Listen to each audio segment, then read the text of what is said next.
So our first speaker today is Lynne Harne from UK Lesbian Rights Alliance, who's done some fantastic work that she's going to share with us today. Over to you, Lynne. Hi, I'm a founder member of the Lesbian Rights Alliance, and I'm going to talk fairly briefly about some of the things that we've done and some of the things that we are currently doing. I just wanted to say something initially about who we are and how the LRA was created, because that really informs what we're doing. We are a radical lesbian feminist group, and we wanted to set up this group partly because really even the lesbians were just disappearing, let alone what was happening to lesbians through transgenderism. I mean, the use of the word lesbian was disappearing as well. And some young lesbians told me that when they looked up the word lesbian, all they came up with was male pornography, or lesbians, so-called lesbians in male pornography. So it was really important to name ourselves as lesbians and provide positive images of lesbians rather than calling ourselves gay, queer, non-binary or LGBT, which was happening. I mean, lots of lesbians were just being called LGBT as if, you know, that's a personal category. Some of us have been active against transgenderism since 2012, but one of the things that happened in 2016 was that I ran a workshop at a radical feminist conference called Tomboys Not Allowed, and a great number of young lesbians attended who were really pleased that they could actually talk about the pressure being put on them to trans, that is so-called gender non-conforming young lesbians who don't conform to sex roles. And the pressure is just coming, you know, and this was particularly happening in the sixth form, because their sixth forms, because at that point in time, transgender organisations were getting into sixth forms to promote their own agenda and to push the fact that gender is based on a gender identity rather than actual sex. That same year, there was a report from a government inquiry from our Women and Equalities Committee in Parliament that a lot of us had responded to, but they'd taken absolutely no notice. They had only listened to the trans lobby. So most of what we said wasn't even there, although it is actually there in the transcripts of the inquiry. But that inquiry is proposing to change our gender reassignment law and introduce self-identification for trans people. So we set up the Lesbian Rights Alliance in 2017, and we had a day seminar on the various issues about how lesbians were being affected, the transing of young lesbians, being told that they've been born in the wrong body, etc. We also heard from 2 women who said they were detransitioners and how they'd been trans through LGBT youth groups, and we talked about education and other issues of like men claiming that they're women and lesbians. So that's the basis of it, and we decided to call ourselves the Lesbian Rights Alliance because we thought it was a respectable title that would allow us to approach politicians, as opposed to what lots of women in the group wanted to call ourselves, which was lesbian resistance. So we ended up calling ourselves the Lesbian Rights Alliance. And out of that came as sort of our main aims it's hardly, reclaim is probably not the word, to bring the L word back again, promote lesbian visibility, and stop the destruction of our lesbian community and culture. I mean, also at that time was what was happening. The trans activists were saying that any lesbian group that excluded men basically should be shut down. And there were quite a few, there were a few lesbian groups in the north of England which were sort of attacked by trans activists for being lesbian only groups.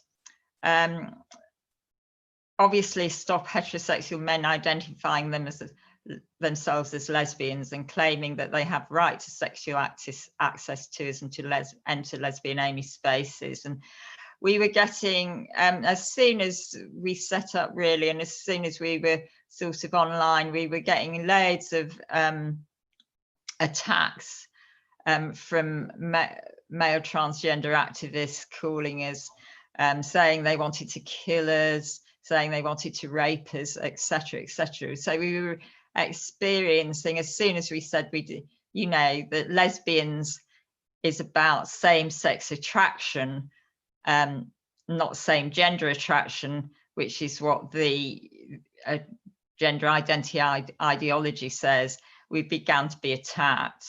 And to stop the erasure of lesbians and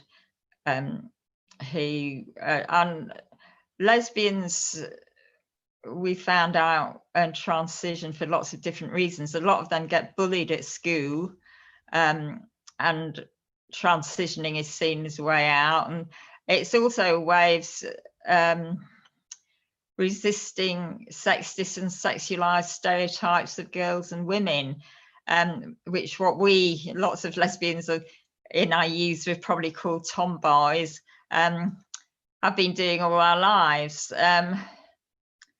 So, and all the horrible things that are going on around both social transitioning and medical transitioning of young lesbians at our Tavistock Gender Identity Clinic. And obviously to expose gender identity ideology as a fiction, and to stop the current law on gender reassignment as a short-term goal.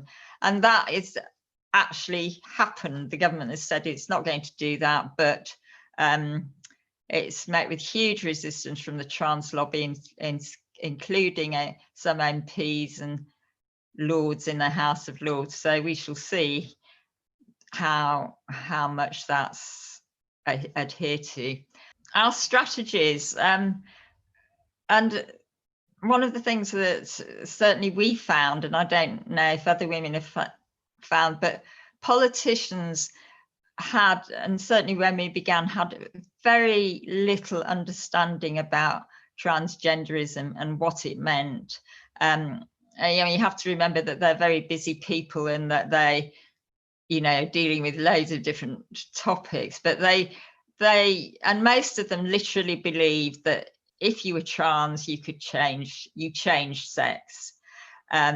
So we had to point out basic facts about the difference between sex and gender, and things, and the way that in talking about lesbians, we were being attacked, and that we were being particularly targeted by cross-dressing heterosexual men who retain their penises. But I mean, obviously, we also said that even if men had surgery, it meant that they didn't become women, because you literally cannot change sex. Explaining ideas about young lesbians being born in the wrong body, and the whole idea of having an innate gender identity has absolutely no scientific basis whatsoever.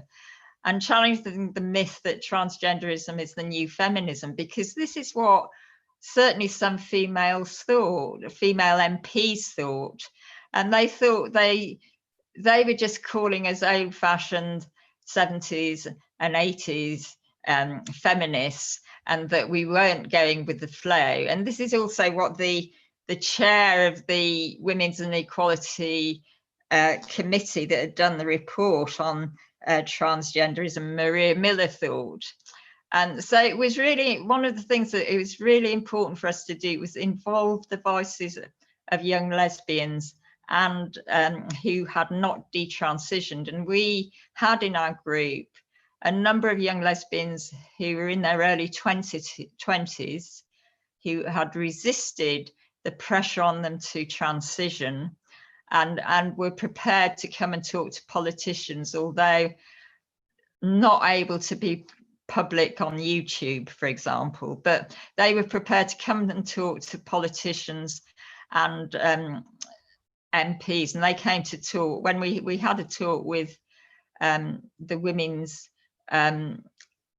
Labour Party women's organisation, and they came to talk to them, and they really spelled it out to them what it actually meant in terms of what was happening to young lesbians. I mean, one lesbian said that at university she was continually missexed by other students, asked what pronouns she used, asked why she wasn't transgender, etc., etc., and really saying that if she hadn't found radical feminism, she probably would have transitioned. But we as radical feminist lesbians were able to support women like her not to have to transition and see it as a totally awful thing to do. Other strategies we've used is how we've framed what we've said to politicians, like how we've called it discrimination. I mean, on one level, it is discrimination, and what is happening to us, like men saying that, calling themselves lesbians and saying they want sexual access to us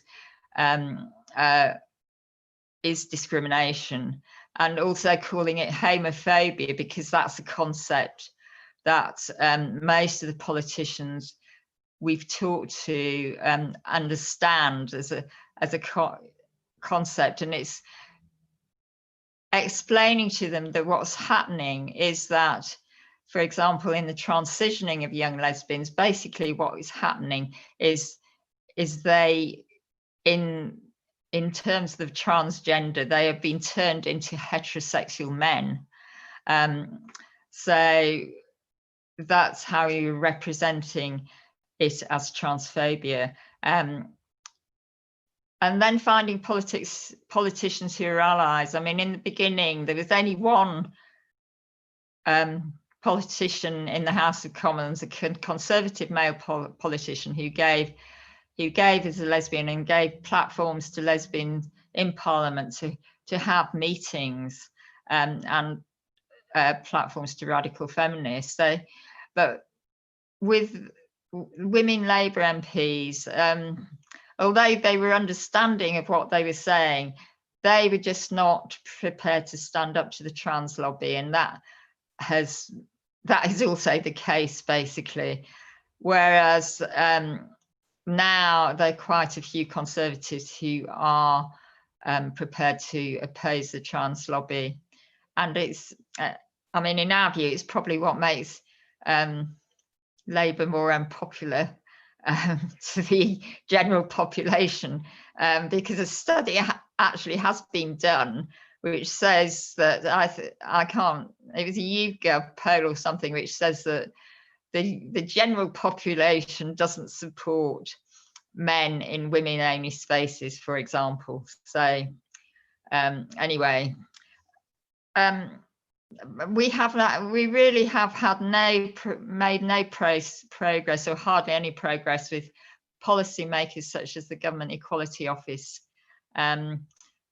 which has, well, from the beginning was policy captured by our most well-known, probably internationally as well, lobby organisation Stonewall, transgender organisation Stonewall.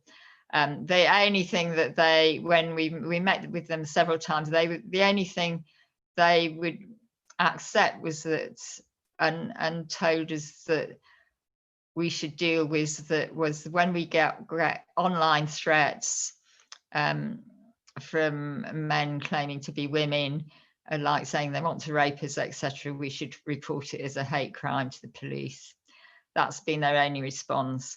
So we then proceeded to writing open letters, and our first letter was to Stonewall, basically outlining their anti-lesbianism and signed by a number of our supporters. And this asked them to leave the L out in July 2018. And we went through a number of things about what Stonewall was doing, basically based, which are, based in our aims that I've already talked about, changing the definition of sexual orientation from same-sex attraction to same-gender attraction, and so on and so forth. So actually encouraging men to be lesbians, if you like. It got picked up by the Times newspaper, who published part of it. We've done other open letters, for example, on the gay conversion therapy of young lesbians to our government minister at the time, the Minister for Women and Equalities at the time. And I think that's something that has made some little progress, although we should see what happens to that, because we have got, we've just had a judicial review where a detransitioned young lesbian who was transitioned at the Tavistock Gender Identity Clinic for Young People has said that if you're under 18, certainly you cannot consent to the medical treatment like being given puberty blockers, because you can't understand what it actually means